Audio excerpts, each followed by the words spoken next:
नमस्कार दोस्तों, आज के इस वीडियो में हम बात करने वाले हैं मध्य प्रदेश के जो नगरीय निकाय चुनाव है, अर्थात जिसमें नगर पालिक निगम, नगर पालिका परिषद, नगर परिषद के जो चुनाव होने जा रहे हैं उसके बारे में हम आज इस पर डिस्कस करने वाले हैं कि अब आप पार्षद का चुनाव, महापौर का चुनाव किस तरह से लड़ सकते हैं, कौन कौन से उसके लिए आवश्यक दस्तावेज की जरूरत होगी।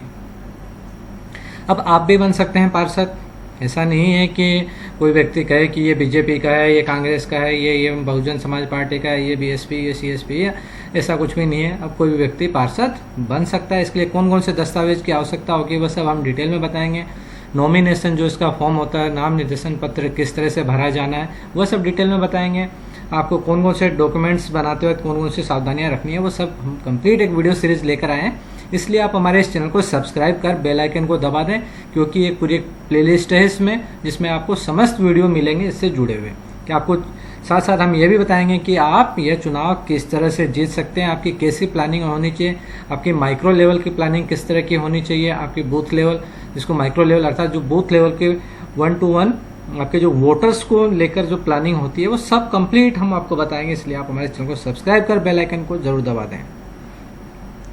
तो सबसे पहले हम बात कर लेते हैं कि इसमें जो कैलेंडर है कि कब नाम निर्देशन पत्र लिए जाएंगे, कब चुनाव चिन्ह अलॉट किए जाएंगे, कब तक आप अपने नाम वापसी ले सकते हैं, ये सब हम डिटेल में यहाँ बताने जा रहे हैं। सबसे पहले आप देख रहे होंगे निर्वाचन की सूचना का प्रकाशन और नाम निर्देशन पत्र प्राप्त करना, ये 11/6 शनिवार को 10:30 बजे से स्टार्ट होगा। ये आपका जो भी आरओ ऑफिस है, जो ऑफिसेस बनाए गए वहाँ पर ये आप नाम निर्देशन पत्र ले सकते हैं। अगर आपको वहाँ लेने नहीं जाना है तो हम ऑनलाइन किस तरह से ये पत्र प्राप्त कर सकते हैं, कहाँ से फॉर्म मिलेगा, वो सब डिटेल में हम हमारे दूसरे वीडियो में बताएं, क्योंकि वीडियो काफ़ी बड़ा हो सकता है, इसलिए हम ये सब चीज़ें यहाँ नहीं बताएंगे। नेक्स्ट वीडियो में आपको नॉमिनेशन फॉर्म भरना, कहाँ से डाउनलोड करना होगा, आपको शपथ पत्र कैसे बनाना है, कहाँ से उसका फॉर्मेट मिलेगा, ये सब डिटेल में बताया गया है। फिर जो भी सीटों का आरक्षण संबंधी जो जानकारी है उस सूचना का प्रकाशन 11/6/2022 को 10:30 बजे से ये कर दिया जाएगा। मतदान केंद्रों की सूची, जो भी जितने मतदान केंद्र बने हैं उनकी सूची 11/6 को 10:30 बजे से ये काम कर दिया जाएगा। फिर है नाम निर्देशन प्राप्त करने की अंतिम तारीख, ये काफ़ी इंपॉर्टेंट है, इस पर ध्यान दें। 18/6/2022 शनिवार को 10:30 से 3 बजे तक, जो 18/6 है उसके दोपहर 3 बजे तक आप अपना नाम निर्देशन का पत्र जमा कर सकते हैं।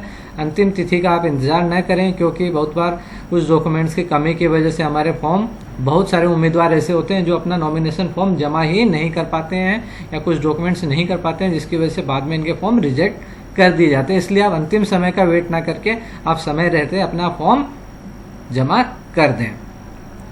फिर है नाम निर्देशन पत्रों की समीक्षा, इसको बोलते हैं जब आप एक बार नाम निर्देशन फॉर्म जब जमा हो जाएगी 18/6 जो लास्ट डेट है, इसके बाद 20/6 को ये जो भी आपके रिटर्निंग ऑफिसर्स है उस जो आपके जितने भी नाम निर्देशन पत्र प्राप्त हुए हैं उनकी जांच की जाती है। उसमें किसी तरह की कोई त्रुटि तो नहीं है, इस तरह की जांच उसमें की जाती। तो आपको ये नाम निर्देशन की जो समीक्षा होगी वह 20/6 को की जाएगी। अगर आपके फॉर्म में किसी तरह की त्रुटि होती है तो आपका फॉर्म रिजेक्ट कर दिया जाता है, अगर आपका फॉर्म सही है तो एक्सेप्ट कर लिया जाएगा। इसके बाद अभ्यर्थी अगर कोई अपना नाम वापस लेना चाहता है तो वो 22/6 तक दोपहर 3 बजे तक अपना नाम वापस ले सकता है। 22/6 को जब आपने नाम एक बार 3 बजे का समय हो गया, नाम वापसी लेने की समय खत्म होने के पश्चात जो भी प्रतीक चिन्ह है, जो चुनाव चिन्ह है, वह अलॉट किए जाएंगे। उसके बाद अगर मतदान आवश्यक है मीन्स अगर मान लीजिए किसी क्षेत्र में एक कोई निर्विरोध चुना जाता है तो वहाँ पर मतदान कराने की आवश्यकता नहीं होती है, पर अगर मतदान कराने की आवश्यकता है तो प्रथम चरण के चुनाव 6/7/2022 को बुधवार और दूसरा चरण 13/7/2022 को सुबह 7 बजे से लेकर शाम 5 बजे तक ये वोटिंग होगी। मतगणना और निर्वाचन परिणामों की घोषणा 17/7 रविवार को और 18/7/2022 सोमवार को प्रातः 9 बजे किया जाएगा। फिर है, हमने जैसा कि बताया कि आपको एक आपका जो भी नॉमिनेशन फॉर्म होता है वह जमा करना होता है। तो इस तरह का एक नॉमिनेशन फॉर्म आपको मिलेगा जिसमें यह नगर पालिका, नगर निगम, नगर परिषद या नगर पालिका परिषद, नगर परिषद सबके लिए एक जैसा ही फॉर्म होगा। ये चाहे महापौर के लिए हो या पार्षद हो या अध्यक्ष, सबके लिए एक जैसा ही फॉर्म है। इस पूरा फॉर्म ऑनलाइन आप किस तरह से प्राप्त कर सकते हैं, ऑफलाइन आपका जो रिटर्निंग ऑफिसर है उसके ऑफिस से प्राप्त कर सकते हैं। और आपको ये फॉर्म किस तरह से भरना है इसकी पूरी डिटेल में हमने एक वीडियो बनाया, आप वो वीडियो देखकर खुद भी भर सकते हैं। अगर किसी तरह की कोई समस्या हो इसको भरने में तो आप हमारे कमेंट बॉक्स में अपना क्वेश्चन पुट कर सकते हैं और हम आपको किसी टेक्निकल इस तरह की जो हेल्प होगी वह भी प्रोवाइड किया जाएगा। तो आप इस नॉमिनेशन फॉर्म को भरते वक्त काफ़ी ध्यान रखें, किसी तरह की त्रुटि ना करें, अन्यथा त्रुटि की वजह से बाद में आपका नॉमिनेशन फॉर्म रिजेक्ट किया जा सकता है। शपथ पत्र जब आप नॉमिनेशन फॉर्म जमा करेंगे तो उसके साथ आपको आपका शपथ पत्र तथा उसकी 2 फोटोकॉपीज साइन की हुई आपको जमा करनी होगी। तो ये शपथ पत्र क्या होगा, कैसा होगा, इसमें क्या क्या भरना है, यह मध्य प्रदेश नगर पालिका निर्वाचन नियम 1994 के नियम 24 के तहत इसमें आपके जो भी आपराधिक पूर्वत कोई जानकारी है, आपकी चल अचल संपत्तियों की जानकारी, आपकी जो शैक्षणिक योग्यता है, वह सब की डिटेल आपको शपथ पत्र में मेंशन करनी होती है। शपथ पत्र जो आपका होता है वह काफ़ी इम्पोर्टेंट होता है। इसमें आप किसी तरह की कोई जानकारियां ना छुपाएं, क्योंकि अक्सर लोगों को लगता है कि हम कुछ भी इसमें जानकारियां भर दें, कोई इसका कुछ नहीं होता है। पर आप ऐसा ना करें, क्योंकि शपथ पत्र के बाद में आपको पूरे चुनाव जीतने के बाद भी आपके शपथ पत्र को चैलेंज किया जा सकता है। अगर उसमें किसी तरह की कोई जानकारी छुपाई गई है या गलत जानकारी दी गई है तो आपका नॉमिनेशन, आपका जीता हुआ चुनाव भी रद्द कर दिया जाता है।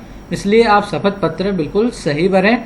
आप इसके लिए नोटरी के समक्ष या आपके जो भी गजेटेड जो है मजिस्ट्रेट है उनके सामने आपको ये शपथ पत्र उससे सील साइन करवाने होते हैं, इसलिए आप नोटरी कराकर ये सबमिट करेंगे, इसलिए कि इसमें किसी तरह की त्रुटि ना करें।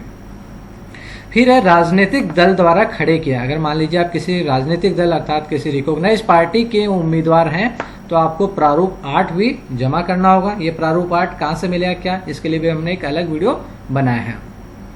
जैसा कि अभी मैंने बताया, अगर आप किसी राजनीतिक जो रिकॉग्नाइज राजनीतिक दल है अगर उनके उम्मीदवार हैं तो आपको प्रारूप 9 भी जमा करना होगा।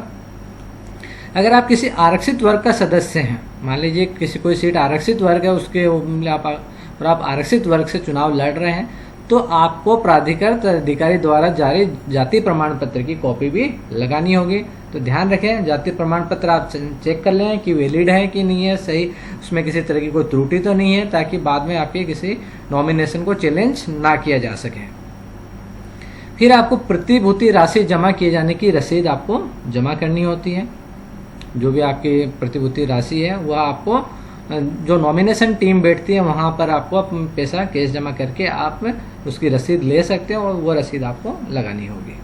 यह राशि कितनी होगी, कौन से पद के लिए, कौन सी कैटेगरी के लिए कितनी कितनी होगी, उसका एक अलग से हमने वीडियो बनाया है। वो वीडियो आप हमारे इसके प्लेलिस्ट में जाके देख सकते हैं। इस चैनल को आप सब्सक्राइब कर बेल आइकन को दबा लें जिससे कि आपको ये वीडियोस मिल सकें। फिर आपको विद्युत कंपनी का बकाया ना होने के संबंध में अदेय प्रमाण पत्र भी जमा करना होगा। मान लीजिए आपके नाम का कहीं पर भी कोई बिजली कनेक्शन है तो आपको उसका नो ड्यूज फॉर्म एमपीबी से लाकर जमा करना होगा।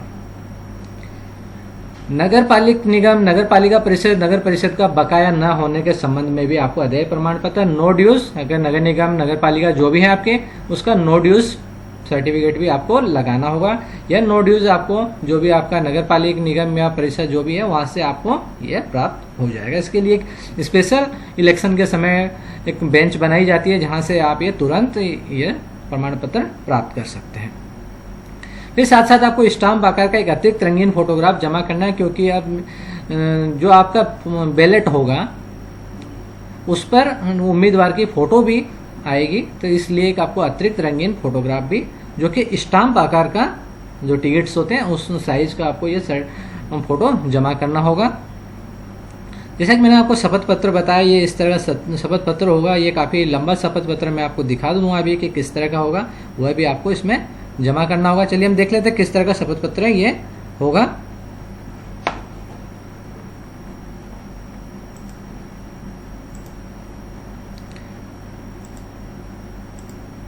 तो ये आप ये देख रहे होंगे शपथ पत्र के लिए काफ़ी पूरा ये गजट में नोटिफिकेशन जारी हुआ था कि इसमें क्या क्या होगा।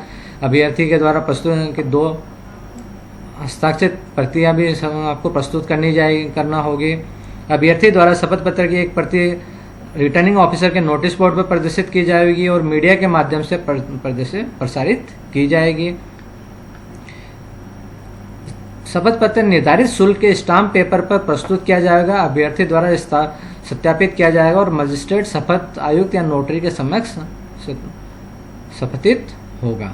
ठीक है, इसके लिए पूरा डिटेल में किस तरह से भरा जाना होगा आप देख रहे होंगे। ये काफ़ी 3-4 पेज का शपथ पत्र है। यहाँ पर आपके जो भी आश्रित हैं, स्वयं है, पति है, पत्नी है या उसके जो भी बच्चे हैं, उन सबकी डिटेल्स आपको यहाँ मेंशन करनी होगी। कितनी आपकी चल संपत्ति है, कितनी अचल संपत्ति है, ये पूरा डिटेल में कैसे भरना है, कितनी नकदी है, कितनी आपकी ज़मीन है, कितनी आपके विरासत में कोई संपत्ति आई है, या टोटल ये जानकारी आपको इसमें भरनी है। ये डिटेल में हमने एक अपने अलग वीडियो में बताया है, तो आप उस वीडियो को देखने के लिए प्लेलिस्ट में जा के देख सकते हैं। और इस चैनल को सब्सक्राइब कर बेल आइकन को दबाएंगे तो आपको ये वीडियोस आपको जैसे जैसे हम वीडियो अपलोड करेंगे आपको मिलते रहेंगे। तो इस तरह से ये, तो फिर हम एक बार फिर से रिवाइज कर देता हूँ आपको कौन कौन से सर्टिफिकेट्स की जरूरत होगी।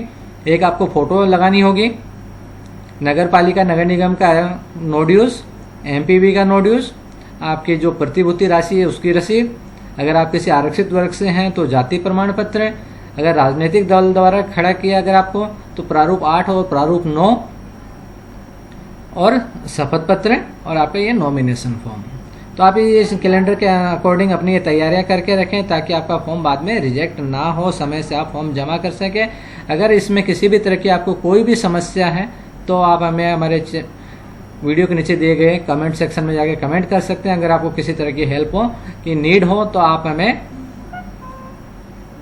क्वेरी अपनी कर सकते हैं। हम अगले वीडियोस में आपको बताएंगे कि ये चुनाव आप माइक्रो लेवल की प्लानिंग कैसे करके किस तरह से आप चुनाव जीत सकते हैं। तो इसलिए आप हमारे चैनल पर बने रहें। Okay, thank you very much friends.